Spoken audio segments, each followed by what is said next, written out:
குக்கிராமம் to Mumbai IIT.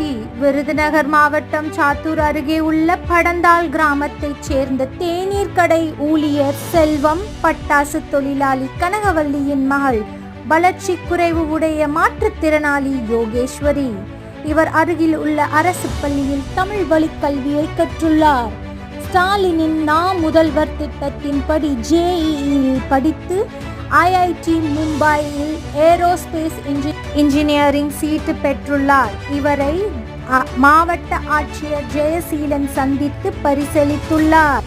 இதை பற்றி யோகேஸ்வரியிடம் கேட்கும் பொழுது அவர் கூறியது, நாம் எவ்வளவு உயரம் இருக்கிறோம் என்பது முக்கியமில்லை, நாம் எவ்வளவு தூரத்தை தொடுகிறோம் என்பதே முக்கியம் என்று பாசிட்டிவாக பேசினார். நாம் அனைவரும் யோகேஸ்வரியின் சாதனையை கண்டு அவரை வாழ்த்துவோம்.